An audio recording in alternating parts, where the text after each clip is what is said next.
যাকে সবচেয়ে বেশি বিশ্বাস করেছিলাম সেই মানুষটাই আমার জীবনটা ধ্বংস করে দিল। কিন্তু আমি তখনও বুঝিনি কেন।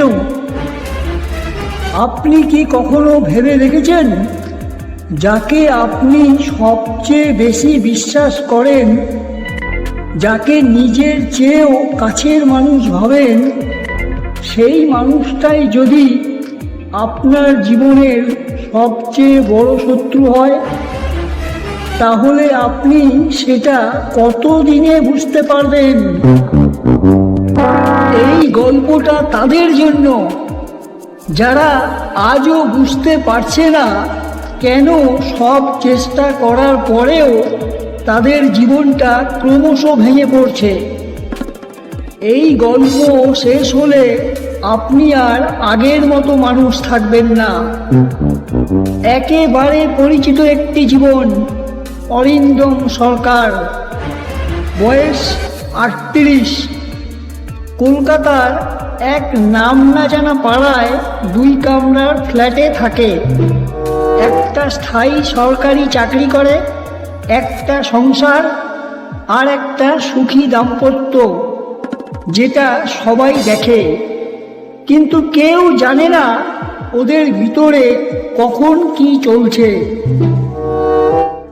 ওর স্ত্রী মৌমিতা শান্ত, ভদ্র, খুবই অ্যাডজাস্টিং স্বভাবের মেয়ে। অফিস থেকে ফিরে অরিন্দম যেদিন ক্লান্ত থাকে, মৌমিতা মুখে কিছুই বলে না। এই না বলা কথাগুলোই আসলে সবচেয়ে ভয়ঙ্কর হতে পারে মানুষের জীবনে।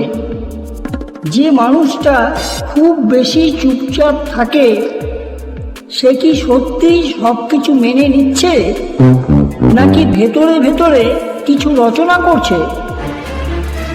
গত 6 মাস ধরে অরিন্দম লক্ষ্য করছিল ওর সিদ্ধান্তগুলো সব কেমন যেন তালগোল পাকিয়ে যাচ্ছে। অফিসে বারবার ছোট ছোট ভুল হচ্ছে, বন্ধুদের বা নিজের লোকেদের সঙ্গেও অনেকটাই দূরত্ব তৈরি হচ্ছে। ওর আজ নিজের উপরেই সন্দেহ হয়। ও ভাবে, হয়তো আমি মানসিকভাবে দুর্বল হয়ে পড়ছি। কিন্তু একটা জিনিস ও খেয়াল করেনি, এই দুর্বলতার প্রতিটি মুহূর্তেই মৌমিতা ওর জীবনে যেন আরো বেশি সহানুভূতিশীল হয়ে পড়ছে ক্রমশ। আপনি যখন ভেঙে পড়েন, তখন যে মানুষটা আপনার কাছে হঠাৎ খুব বেশি ভালো হয়ে যায়, সে কি আপনাকে সাহায্য করছে নাকি আপনাকে নিয়ন্ত্রণ করছে? মৌমিতা কখনো সরাসরি কিছু বলে না। ও প্রশ্ন করে, আচ্ছা, তুমি কি নিশ্চিত ওরা তোমার ভালো চায়? আজকাল তোমার ব্যবহারটা একটু বদলে গেছে, তাই না? তুমি কি আগের মতো আর স্মার্ট নও? এই প্রশ্নগুলো অরিন্দমকে আঘাত করে না, কিন্তু ওর অন্তরে ঢুকে যায়। অরিন্দম ধীরে ধীরে নিজের উপর বিশ্বাস হারাতে থাকে। যে মানুষটা আপনাকে সরাসরি অপমান করে না, কিন্তু নিজের উপর সন্দেহ করিয়ে দেয়, সে তো সবচেয়ে বেশি বিপজ্জনক। একদিন অফিস থেকে ফিরে এসে অরিন্দম দেখে ওর ছোট ভাই সৌমেন আজ ওর সাপ্তাহিক ছুটিতে বাড়িতে আসেনি। মৌমিতা হালকা হাসি দিয়ে বলে, ও তো তোমাকে ব্যবহার করতো, আমি ভালো চাই বলেই বলিনি এতদিন। অরিন্দম মুখে কিছু বলে না, কারণ ও তখন নিজেকেই আর বিশ্বাস করতে পারছে না। ওর ভাই চেন্নাইতে এক বেসরকারি প্রতিষ্ঠানে কর্মরত। প্রত্যেক সপ্তাহে 2 দিন ছুটি পেয়ে ফ্লাইট ধরে ও কলকাতা আসে ওর দাদার খবর নিতে। ইদানিং ও সেটা হঠাৎ বন্ধ করে দিয়েছে। ফোন করলে জবাব আসে, switched off, try again later. আপনার চারপাশ থেকে যদি একে একে সবাই হারিয়ে যায়, তাহলে প্রশ্নটা এই না যে ওরা সবাই খারাপ। প্রশ্নটা হলো এই, কার কথায় আপনি বিশ্বাস করছেন। এক রাতে অরিন্দম হঠাৎ মোবাইলে একটা পুরনো ভয়েস নোট পায়।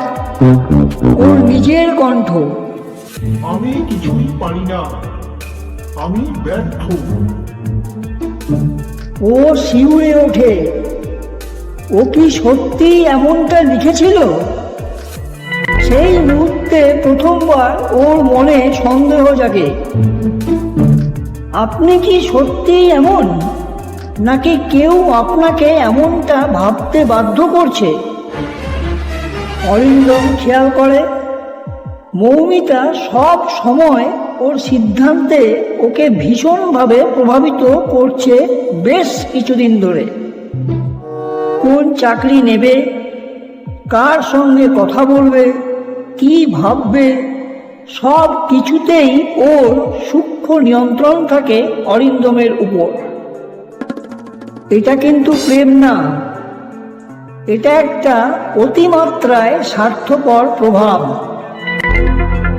ভালোবাসার নামে যদি আপনার স্বাধীনতা ধীরে ধীরে মরে যায়, তাহলে সেটা কোনো সম্পর্ক নয়, সেটা কারাগার। একদিন হঠাৎ মৌমিতার একটা পুরনো ডায়েরি অরিন্দমের হাতে আসে। সেখানে লেখা, ভাঙা মানুষকে নিয়ন্ত্রণ করা সবচেয়ে সহজ। আগে তার আত্মবিশ্বাস ভাঙো, তারপর তাকে প্রিয় সম্পর্কগুলো থেকে বিচ্ছিন্ন করো, তাহলেই সে তোমার হাতের পুতুল। অরিন্দমের হাত কেঁপে ওঠে। ওদের বিয়ে তো খুব বেশি দিন হয়নি। ওর মাথায় তখন ওর ভাইয়ের প্রসঙ্গে পুরো ব্যাপারটাই ধরা পড়ে যায়। অরিন্দমের নামে একটা মোটা অঙ্কের পুরনো পৈতৃক সম্পত্তি আছে। ও এবার সেই সম্পত্তিটা রক্ষা করার ব্যাপারে ক্রমশ সচেতন হতে শুরু করলো। সব শত্রু বাইরে থাকে না, কিছু শত্রু ঘরেই থাকে সবচেয়ে আপন রূপে। অরিন্দম বেশ ভালোই বুঝতে পারে মৌমিতা ওকে ভালোবাসেনি, অরিন্দমের সম্পত্তিকেই ও ভালোবেসেছে।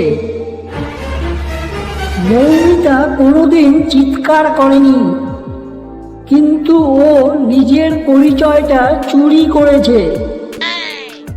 যে মানুষটা আপনাকে মারেনি, কিন্তু আপনাকে আর আপনি থাকতে দেয়নি, সে কি অপরাধী নয়?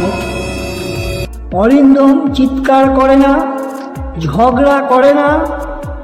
ও শুধু একদিন নিজের জন্য একটা সিদ্ধান্ত নেয়। ও আবার নিজের মতো করে ভাবতে শুরু করে। একজন থেরাপিস্টের কাছে যায়, নিজের মনের কথাগুলো সব লিখে রাখে। মৌমিতা বুঝতে পারে ওর নিয়ন্ত্রণ আর কাজ করছে না। এটাই ওর সবচেয়ে বড় পরাজয়। সব যুদ্ধ চিৎকার করে জেতা যায় না, কিছু যুদ্ধ জেতা হয় নিজেকে ফিরে পেয়ে। এই কাহিনীর অংশটা হয়তো আপনার নিজের জীবনের মতো। হয়তো আপনি এখনো বুঝতে পারেননি আপনার কষ্টের আসল কারণটা ঠিক কে। যদি আজও আপনি ভাবেন আমার জীবনটা কেন এমন হয়ে গেল, তাহলে এই গল্পের অংশটা শুধুমাত্র একটা কাহিনীর অংশ নয়, এটা আপনাকে একটা সতর্ক বার্তা। এটা হলো সেই সত্য যা শেষ হয়েও না হইল শেষ। এই গল্পের অংশটা যদি আপনার ভেতরে কিছু নাড়িয়ে দিয়ে থাকে, তাহলে হয়তো আপনার আশেপাশেও এমন কেউ আছে যার এই গল্পটা শোনা দরকার। আর যদি আপনি এমন আরও সত্যি, আরও অন্ধকার, চোখ খুলে দেওয়ার মতো গল্প শুনতে চান, তাহলে আমাদের এই চ্যানেলে আবার আপনি ফিরে আসবেন। কারণ সব সত্য একদিনেই ধরা পড়ে না, কিছু সত্য ধীরে ধীরে প্রকাশ পায়।